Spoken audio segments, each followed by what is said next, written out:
Você está na TV Comunitária de Belo Horizonte. Nós estamos começando mais um programa Palavra Ética, os nossos programas semanais, nos quais nós debatemos com pessoas que têm uma palavra ética, que colaboram com a educação para direitos humanos. No programa de hoje, nós estamos recebendo a Daniela Teixeira. A Daniela é geógrafa e veio aqui com a força da juventude, né, Daniela? Eu sempre comentei com a produção aqui que gostaria muito de começar a trazer pessoas jovens, porque nós, como Gonzaguinha, né, que cantava Eu Acredito na Rapaziada, são as pessoas que estão chegando nos novos postos de trabalho e com um olhar também diferenciado sobre as coisas que acontecem aí na nossa sociedade. Daniela, bem-vinda. Obrigada. Se apresenta para nós. Quem é a Daniela Teixeira Carmo de Oliveira? Né? Vamos falar Daniela Teixeira, tá bom? Vamos reduzir que o nome é grande.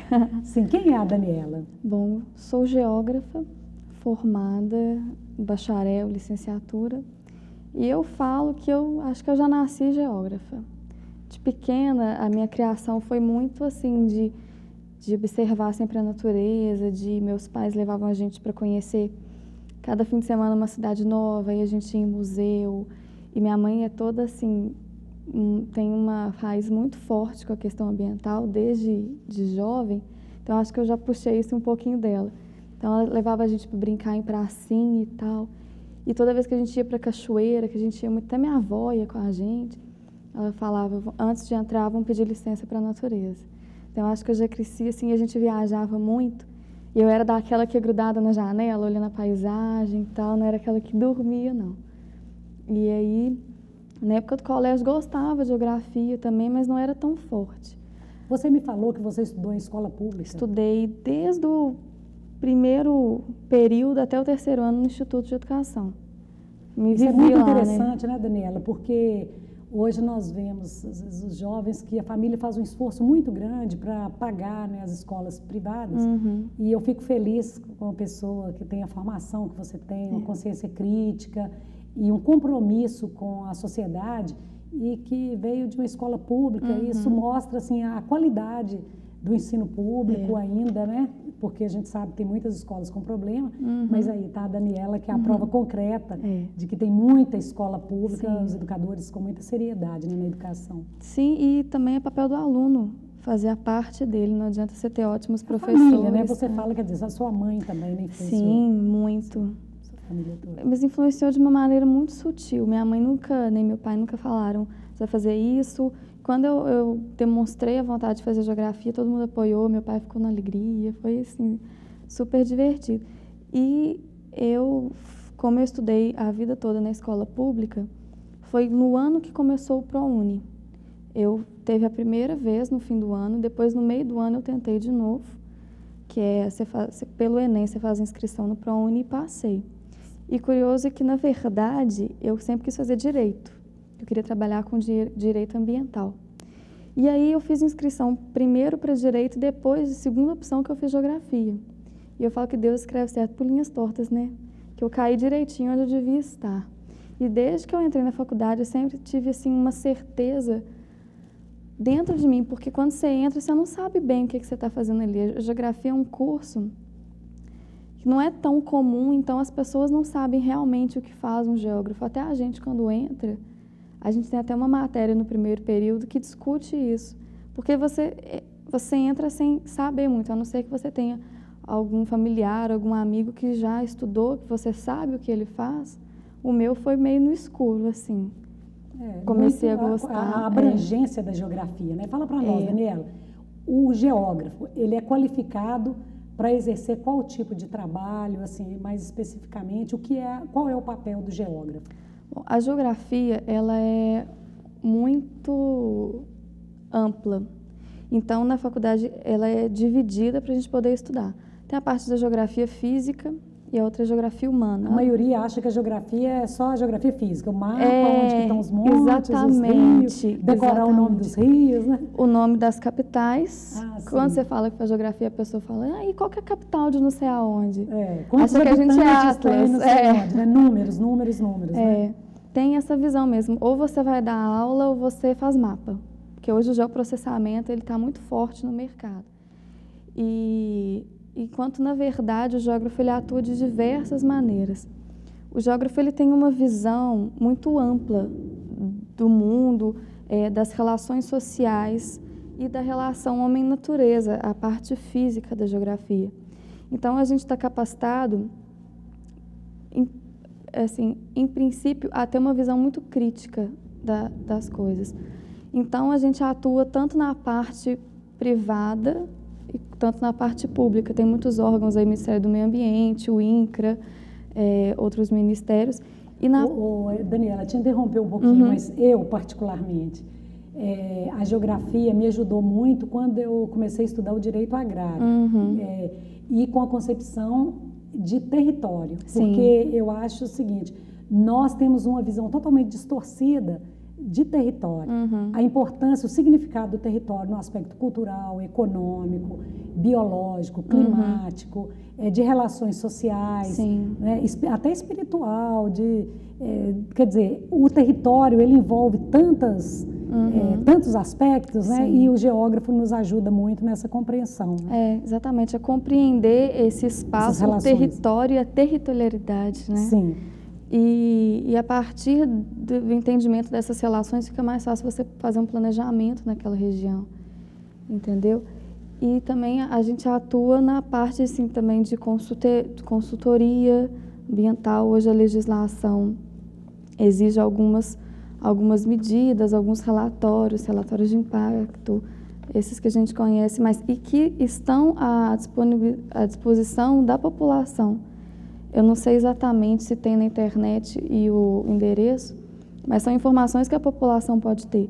De repente, uma população que está sendo afetada por hidrelétrica, construção, ela pode ter conhecimento de todo aquele processo, né, que está acontecendo. Mas são complexas, né, as informações. São, né? Exatamente. Às vezes até para os geógrafos compreenderem tem uma dificuldade. Por isso que a lei exige 2 tipos de relatório. Um relatório mais detalhado e um outro relatório que seria para o entendimento da população. Mas às vezes acaba que realmente é difícil o linguajar mesmo, os conceitos, de todo mundo entender. Sim. Né? Daniela, eu vejo assim, se eu perguntar, por exemplo, você se arrependeu de fazer geografia? Você fala de forma alguma. Ela correspondeu ao seu interesse pela cultura, pela história, pela localização das pessoas no território, você falou aí de cidades, da questão da ecologia, né, também. Mas você fala assim, Deus, é difícil entrar num chamado mercado de trabalho, esse Deus chamado mercado, né, que fecha. Você hoje, para os outros jovens, você estimularia a estudar geografia mesmo com essa dificuldade? Sim, porque eu acho que o importante é a gente ter um objetivo que vá além do lucro. É importante você fazer alguma coisa que vai acrescentar. Mas aí deixa eu só falar, porque às vezes as pessoas acham lucro é uma coisa, renda é outra. Todas as pessoas, ninguém vive na nossa sociedade sem renda. Sim, né? Com certeza. E com todo o direito que nós temos que criar condições para que todas as pessoas tenham renda. Agora, lucro, dentro da teoria marxista, é a apropriação de um valor que é de outro, né? Então, seria não pago. Então, vamos pensar renda, né? Você estudou, então, pelo ProUni? Sim, foi pelo ProUni. E agora você está preparada, inclusive você acabou de ser aprovada numa pós-graduação. Sim, foi. Então, quer dizer, você tem uma qualificação boa, você não teve problema nenhum, terminou o curso regular. Totalmente regular e com o mesmo tratamento, da mesma maneira que os outros colegas, não tem nenhuma distinção, nada. Inclusive, na minha sala tinha muita gente do ProUni, vinda de muitas cidades, principalmente do Vale do Jequitinhonha. Sim. Então, um programa também importante. Se você não tivesse esse apoio governamental, você teria como estudar? Muito difícil. Acho que, às vezes eu brinco e falo, eu ia estar batendo na porta da UFMG até hoje, porque a preparação que a gente tem na escola pública não é a mesma que um aluno tem na escola privada. Então, fica muito mais difícil você entrar numa universidade pública vindo de uma escola pública. Então, eu ainda fiz um ano de cursinho, mas mesmo assim é difícil você recuperar muito do Talvez o Enem agora vai corrigir um pouco isso, né? Com certeza, eu acredito que sim, porque vai igualar as provas, né, a oportunidade dos alunos. E também você vai ter oportunidade em outras escolas, né, fora da sua cidade. Às vezes dá um pouco de dificuldade de você também mudar, né, não viver com a família. e etc. Ô, Daniela, a sua monografia de final de curso, você trabalhou a questão da agroecologia, né? Fala um pouco para nós da importância da agroecologia dentro do seu curso de geografia.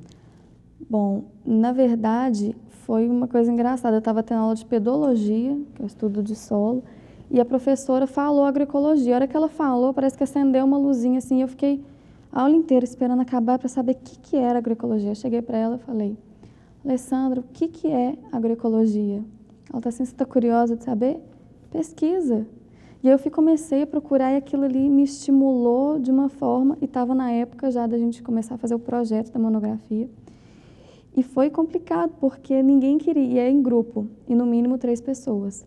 Então eu tive uma ideia que eu ainda não sabia o que era, e ainda tinha que arrumar outras pessoas que comprassem a minha ideia, que não eram sócios para o seu trabalho. Exatamente, como a Alessandra falou comigo, você tem que vender seu peixe.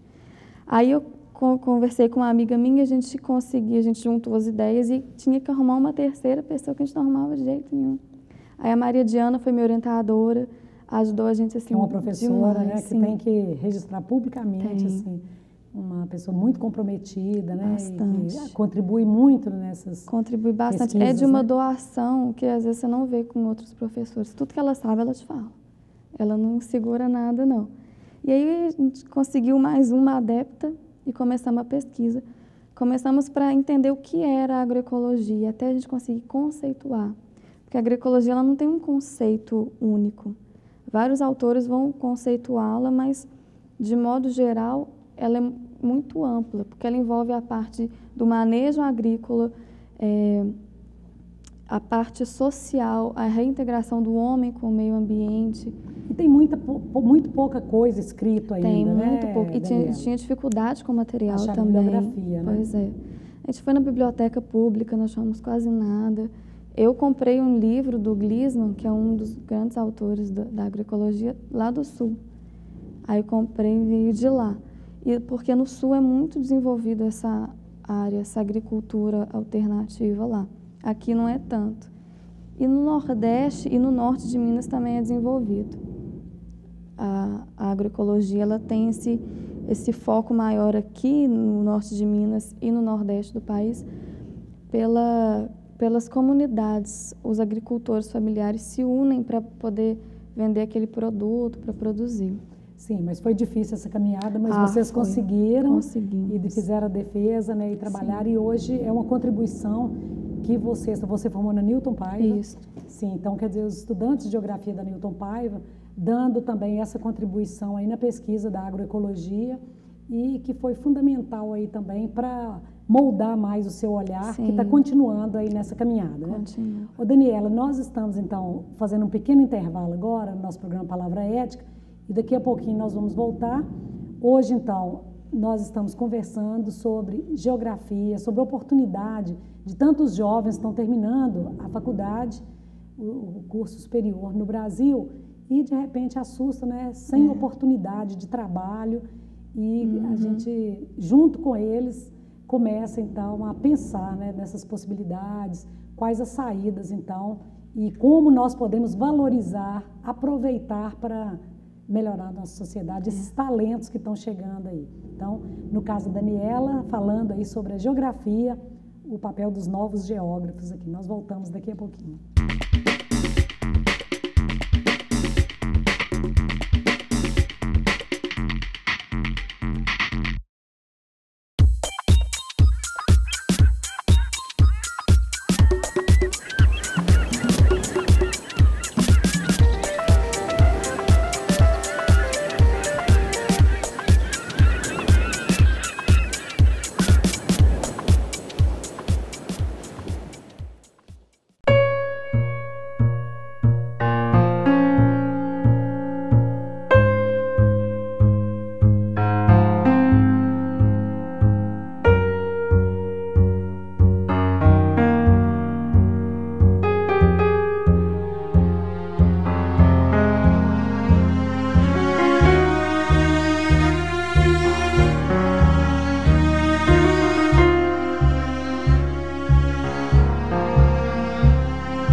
Algumas feridas não se tornam apenas cicatrizes, ficam marcadas na alma por toda a vida.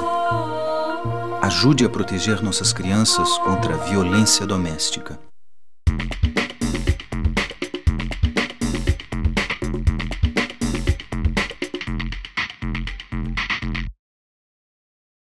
Eu sou Delzi Laureano e você está na TV Comunitária de Belo Horizonte. Nós estamos começando o segundo bloco do programa Palavra Ética. Hoje nós estamos aqui conversando, aprendendo com a Daniela Teixeira. Daniela é geógrafa, recém-formada, e nos traz esse apelo aí de uma juventude que retoma, então, né, esse compromisso com o projeto de Brasil, o olhar do geógrafo. E a Daniela nos traz uma informação interessante, eu imagino que a maioria das pessoas não sabe.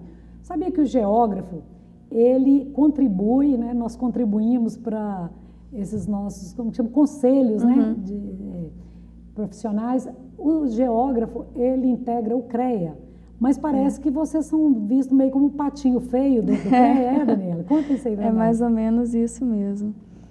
Acho que a maioria das pessoas nem sabe, você pensa que é engenheiro ou arquiteto, né? E o CREA, ele regulamenta também a profissão do geólogo e do agrônomo. O agrônomo, porque engenharia, também o agronomia, engenharias agrárias, sim, né? Mas o geógrafo caiu lá, vocês estão precisando de criar um conselho para vocês, né? É uma luta, nós estamos tentando, assim, juntar, mobilizar os geógrafos para a gente criar o nosso próprio conselho. Mas ainda estamos caminhando. Nós temos na nossa história importantes geógrafos, como foi, por exemplo, o professor Milton Santos, né, que realmente ele incomodou muita gente. Uma pena, o professor Milton Santos, ele morreu antes da hora, né? Acho que no momento em que o Brasil volta ao processo de redemocratização, e o professor, ele contribui em São Paulo com alguns olhares. Nós temos um documentário muito interessante do Silvio Tendler, que fala sobre o olhar do professor Milton Santos. No direito agrário também, eu tenho estudado muitos geógrafos da Unesp, da USP. Aqui na UFMG também nós temos os estudiosos das ciências agrárias, né, que nos ajudam, contribuem muito. Sim. Daniela, mas nós falávamos no primeiro bloco da sua experiência no curso de geografia estudando a agroecologia. E você, como boa geógrafa, não ficou só dentro do escritório, não. Você pôs o pé na estrada. Colocou? E foi colocar esse pé na estrada que te ampliou mais o olhar ainda. Conta para nós a experiência, onde você esteve e quais foram as experiências mais ricas? Bom, o primeiro lugar que eu visitei foi o Tapera, que é um assentamento de reforma agrária que fica no norte de Minas, na cidade de Riacho dos Machados. Riacho dos Machados tem uns quilombolas também? Tem sim. E lá foi meu primeiro contato com a agroecologia. Lá é um assentamento diferente, porque eles não vinham de uma luta no movimento sem terra. Eles trabalhavam numa fazenda que foi vendida, plantio de eucalipto, e aí os trabalhadores lá, os agricultores, se uniram para correr atrás dos direitos que eles tinham. E aí eles conseguiram, depois de muita luta, ter um espaço para eles poderem viver. Eles já têm as casas construídas, eles construíram uma escola também. Os filhos, né, dos agricultores foram para estudar e voltaram para trazer esse Mas me conta aqui, Daniela, de onde que veio essa ideia deles? Foi através do CAA, alguma da Caritas? Teve alguma... Foi o CAA. O CAA, né? Centro de Agricultura Alternativa. Que então apoiou esses trabalhadores. Olha, que interessante, né? O papel dos movimentos sociais, porque aqueles trabalhadores atingidos por uma monocultura de eucalipto, se eles não tivessem alguém para orientá-los, eles com certeza se tornariam, no primeiro momento, empregados da empresa eucaliptadora e depois serem expulsos para alguma periferia de alguma cidade, né? Olha que dado interessante que a Daniela traz para nós. Então, chama Tapera. Tapera. Quer dizer, é um assentamento de trabalhadores da reforma agrária. Ou não, eles, na realidade, eles são assentados, né? São assentados. E o que eles cultivam e como que a agroecologia praticada por eles? Lá eles têm um espaço bem amplo e eles produzem mais feijão, milho, essas coisas mais para o consumo próprio e também para vender. Lá no CA eles produzem muito bananinha, aquela desidratada, e também cachaça artesanal. Sim. Tem outras coisas agora. Então eles produzem os alimentos para o próprio consumo, mas também conseguem vender algum excedente. Também, e as bananinhas, né? Que são a marca registrada lá do CA. Sim, então tem uma agroindústria também dentro do... Tem sim, da comunidade ali no entorno do Vale do Jequitinhonha. Tá, e o seu olhar aí de estudiosa, né, do território, como que você vê essas famílias? Eles vislumbram assim, uma possibilidade, um futuro nessa atividade que eles estão desenvolvendo? Eles têm um olhar muito crítico para isso. Eles buscam tentar se inserir no mercado, conseguir os selos de certificação de produto agroecológico. Agroecológico. Que é muito mais do que orgânico. Isso mesmo, é importante a Daniela fazer essa diferença para nós, porque muitas vezes fala assim, esse produto é orgânico e nós automaticamente achamos que é agroecológico. Faz a diferença para nós, Daniela. Na verdade, o produto orgânico, ele pode ser produzido em larga escala, que seria a monocultura, sem o uso de insumos, de fertilizantes. Químicos, né? Químicos, mas com os mesmos processos de monocultura, o tipo de irrigação. Sem um compromisso com os trabalhadores, né, das famílias. Exatamente. Etc. Enquanto a agroecologia, ela se preocupa com o todo, né? Não existe monocultura, não existe esse tipo de irrigação contínua. Então, são vários, as sementes não são sementes transgênicas nem nada do tipo. É interessante também, outro aspecto, Daniela, que me chama a atenção na sua fala aqui, por exemplo, a produção de fruticultura, produção de frutas ali no Vale do São Francisco. Quando nós vemos aquele processo de irrigação, parece que foi feito um milagre, mas é um sistema perdulário, ele desperdiça muita água. Sim. Você me falou de uma experiência na Paraíba, Sim. também com a agroecologia. Fala para nós um pouco. Essa experiência na Paraíba foi muito interessante, porque eu fui para lá pensando como que eles conseguem produzir sem ter água suficiente. E lá eu conheci o CEFES, que é o Centro de Formação Popular, Centro de Formação Popular e Educação, e eles têm um sistema de recolhimento da água, da chuva, através das telhas. Da cisterna. E as cisternas. Não, e eles desenvolveram um sistema que, assim, você olha e você acha que foi um engenheiro que foi lá e fez. E eles que desenvolveram. E eles usam essa água de uma maneira muito racional. Então, as plantações são construídas assim, eles constroem de cimento, como se fosse uma caixetinha, e eles colocam um tubo, aí eles furam o tubo, e aí planta. Então, para regar, né, aquela planta, eles jogam no tubinho aqui em cima a água, e a água já vai direto para a raiz, então não tem desperdício nenhum, né? Evapora, não. Nada. E eu fiquei assim, encantada de ver como que eles lá são unidos e como que eles buscam soluções assim, no dia a dia. Eles têm uma área que é só de banco de sementes. Eles criaram uma maneira também de manter a umidade da planta, então eles fazem uma cava em volta e enche de folha seca para manter a umidade ali. E são assim coisas no dia a dia que você vai observando e aprendendo com eles, que é encantador de ver, porque a gente eu estudei muitos livros, muitos autores, mas nada se compara com a aula que eu tive lá no Pastorinhas, por exemplo. O Pastorinhas, nós já conversamos aqui. Vamos falar agora do Pastorinhas, porque tem experiência interessante de agroecologia aqui bem próximo, né, de Belo Horizonte também. Próximo. E fala dentro de Belo Horizonte, com a agricultura urbana. Fala para nós aí. Bom, o Pastorinhas foi meu parceiro na monografia. Quando eu posso também eu vou lá. E o meu projeto de mestrado também continuo com o Pastorinhas. Sim. É uma pesquisação, né? Porque é uma troca, né? Sim. Nossa, é uma troca riquíssima. O que eu aprendi com a Valéria lá não tem livro nenhum, e eu falava isso com ela. E lá é um assentamento diferente, que é um assentamento comunitário. Então, cada um não tem seu espaço. Tem a agrovila, que eles estão terminando de construir, e tem o espaço que todas são 20 famílias, né? Todas as 20 famílias plantam, colhem e vendem, e ficam com a renda das vendas de um mesmo local, não é separado. Né? Eles trabalham em grupos de família. Sim, são grupos de 5 e eles vão fazendo a rotação também para para uma família, às vezes, não ficar com... porque um tipo de legume também, às vezes ele tem uma rentabilidade melhor do que outro. Sim, Uma forma de equilibrar a renda das famílias, né? Exatamente. E lá, eu sou assim, meio apaixonada mesmo com Pastorinhas. É um lugar que é muito bacana. É Brumadinho, que Mário Campos, pertinho. E eu fui lá, errei o caminho, foi divertido. Eu fui lá algumas vezes para poder fazer a pesquisa. E é uma aula mesmo que a gente tem, viu?